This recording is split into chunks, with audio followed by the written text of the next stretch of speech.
ഇത്തരം കാഴ്ചകൾ ബാവലിയിൽ നിത്യമാണ്. ആദിവാസി വിഭാഗത്തിലുള്ളവരും കൂലിപ്പണിക്കാരും ന്യൂ ജനറേഷനുമെല്ലാം ഇടതടവില്ലാതെ ഞായറാഴ്ചകളിൽ ഈ ബാറിലെത്തും. ലോക്കൽ ബാറും ഹൈക്ലാസ് ബാറും റിസോർട്ടും എല്ലാം ഉണ്ട് ഇവിടെ. എന്നാൽ മദ്യം വിൽക്കാനുള്ള ലൈസൻസ് ഇല്ല. കർണാടക എക്സൈസ് വകുപ്പ് വിവരാവകാശ നിയമപ്രകാരം നൽകിയ മറുപടിയിൽ റിസോർട്ടിലെ മുറികളിൽ ഭക്ഷണത്തിനൊപ്പം മദ്യം നൽകാനുള്ള ലൈസൻസ് മാത്രമാണ് ഇവർക്കുള്ളത്.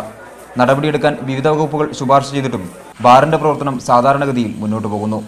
ബാർ നിൽക്കുന്ന സ്ഥലം സംബന്ധിച്ചും തർക്കം നിലനിൽക്കുന്നു. കേരളത്തിലാണോ കർണാടകത്തിലാണോ എന്നതാണ് തർക്കം.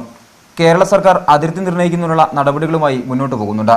അതീവ പരിരക്ഷ ആവശ്യമുള്ള ദേശീയ കടുവ സങ്കേതത്തോട് ചേർന്നാണ് റിസോർട്ട് പ്രവർത്തിക്കുന്നത്. ഇത് സംബന്ധിച്ച് വനംവകുപ്പും അന്വേഷണം നടത്തുന്നുണ്ട്. എന്നാൽ അന്വേഷണങ്ങളൊന്നും തന്നെ കാര്യമായി മുമ്പോട്ട് പോയിട്ടില്ലെന്നതാണ് ബാറിലെത്തുന്ന ആളുകളുടെ എണ്ണം സൂചിപ്പിക്കുന്നത്.